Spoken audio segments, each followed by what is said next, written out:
Bonjour et bienvenue à vous tous. Aujourd'hui et pendant 22 jours, je vais tout simplement vous interpréter de façon le plus juste possible, intuitif et simple, explicite et communicatif, les 22 lames arcanes majeures du tarot. Bien sûr, si vous avez aimé, je ferai les lames mineures, les coupes, les deniers, etc. Voilà. Pour que tout simplement vous puissiez vous aussi interpréter et être autonome par la suite. Voilà. Le plus important, c'est de ne pas dépendre des autres, mais d'être toujours autonome, être responsable de sa vie et de pouvoir tout simplement tirer les cartes par soi-même. Voilà, ça en tout cas c'est mon objectif pour vous tous les amis.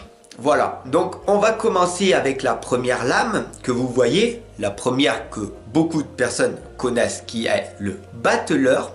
Alors c'est parti, on y va tout de suite, vous me verrez plus, hein. Vous allez voir la carte et je vais vous expliquer en détail tous les symboles, tout ce que beaucoup de personnes ne vous expliquent pas. Voilà, comme ça ce sera beaucoup plus clair par la suite pour vos tirages. Ok, on y va avec la première lame du battleur.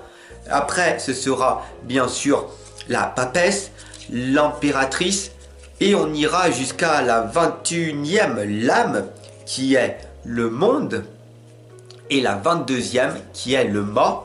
Elle n'a pas de numéro, je vous l'expliquerai pourquoi dans cette vidéo dédiée à cette lame. Voilà, allez, on est parti, on y va. À tout de suite pour la première lame qui est donc le battleur. L'aventure commence.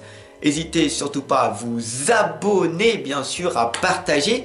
Et puis si vous voulez me soutenir, il y a un petit cœur sous la vidéo avec un merci. Vous cliquez dessus, vous me faites un don pour me soutenir pour toutes les vidéos que je vous partage au quotidien. Cela me touchera énormément. Gratitude à vous tous. On y va? Allez, fini le blabla. Maintenant, passe au concret. Allez, à tout de suite. On retourne la caméra et on y va. Allez. Allez, c'est parti les amis. On continue avec l'interprétation numéro 2. Comme vous le voyez, c'est la papesse. La lame numéro 2, la papesse. La lame numéro 1, vous connaissez, c'est le battleur que l'on a fait avant. Voilà. Après le battleur, la papesse. Alors, la papesse, en fait, tout simplement, on va ensemble analyser à quoi elle correspond. Vous comprenez bien que la papesse, on le voit ici, hein, c'est la patience, est indispensable à l'acquisition d'un savoir. C'est d'ailleurs la raison de sa présence, d'accord? On voit ici la couleur dominante qui est le bleu. On voit le savoir, on voit très clairement qu'elle communique énormément avec elle-même et la couleur rouge de l'enracinement. Donc, on voit aussi une couronne en fait. Et ce qui m'interpelle le plus, je ne sais pas si pour vous ça a été le cas, c'est ce livre. Ce livre de couleur chair qu'elle a. Il faut vraiment que vous compreniez que ce livre qu'elle a dans les mains est unique. Il n'est en aucun point... ce n'est pas le tarot, c'est le livre tout simplement de l'univers. Donc, elle détient d'une certaine façon la vérité, le savoir. Donc, en gros, ce que l'on pourrait dire de la papesse, c'est que c'est la sagesse incarnée, elle est très observatrice, on voit à travers son visage hein, qu'elle est vraiment dans l'instant présent, qu'elle est vraiment attentive, ce qu'on pourrait dire qu'elle est vraiment calme, mais aussi qu'elle est posée, elle est assise.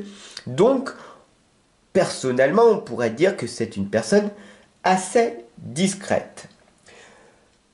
Pour moi, la papesse, c'est une personne aussi qui ne juge pas les autres. Et en toute logique, hein, pour moi, elle ne me surprend pas. C'est une personne qui est de nature, on voit, très méthodique.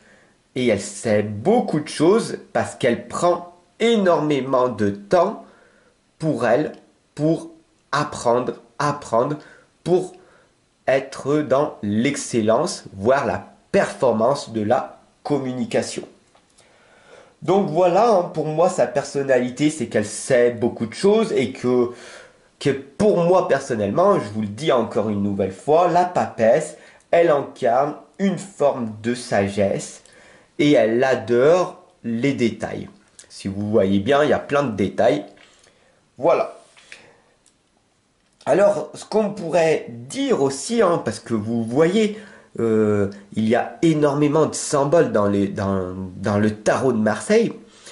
Ici, derrière, on a les voiles, d'accord? On a ces voiles qui sont de couleur chair, comme le livre de l'univers, avec sa main aussi. Alors, les voiles, pour moi, personnellement, à quoi correspondent les fonctions du voile, hein?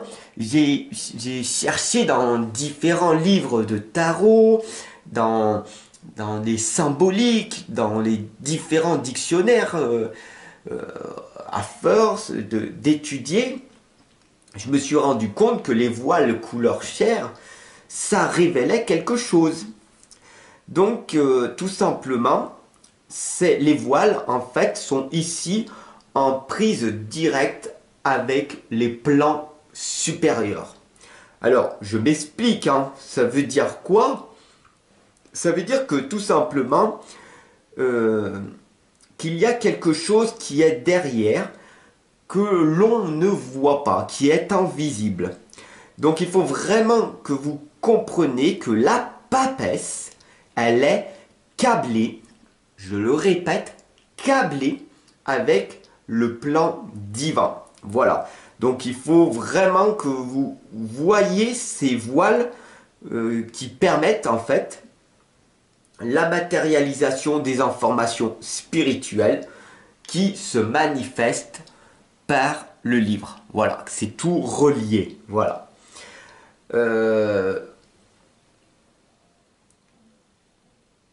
J'ai une citation qui me vient en tête de Saint Matthieu, je pense que c'est ça, vous pourrez faire vos propres recherches, je pense que c'est ça, où cette citation se disait « Rien ne se trouve voilé qui ne doive être dévoilé ». Et je pense certainement que c'était ce message qui est retranscrit dans cette lame de la papesse.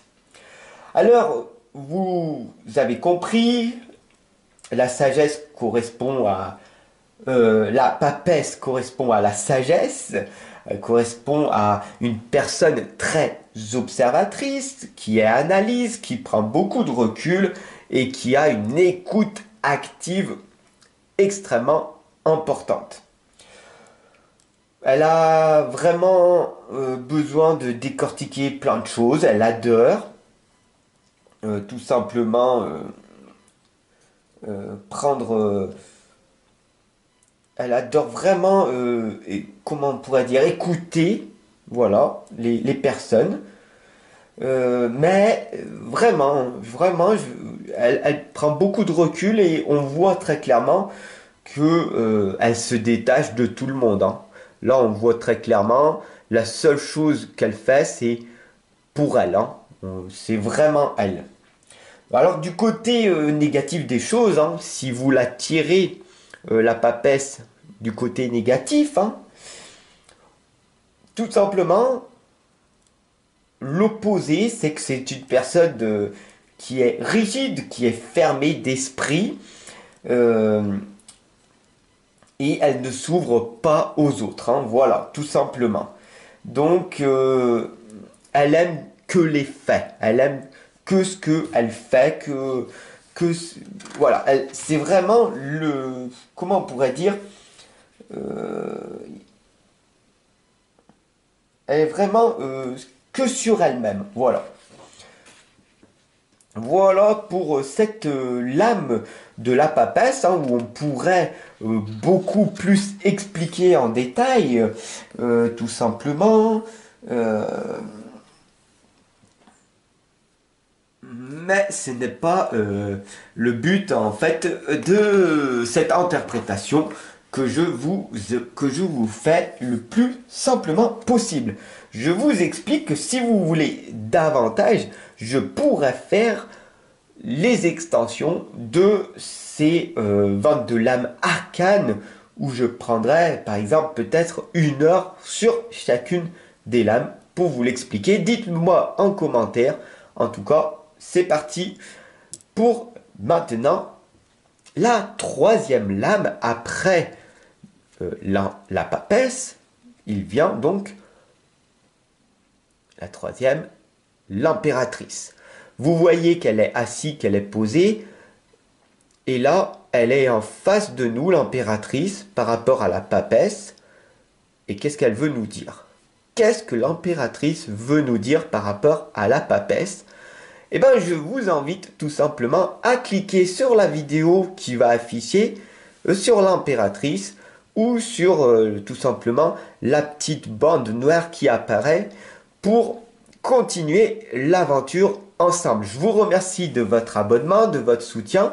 Vous pouvez tout simplement aussi cliquer sur le petit cœur merci en dessous de la vidéo pour me soutenir pour toutes les vidéos, les interprétations, les guidances que je vous fais au quotidien. Allez, c'est parti, on se retrouve tout de suite ou dans quelques jours ou dans quelques instants ou dans 1 heure, peu importe. Les vidéos sont là en permanence maintenant pour toi.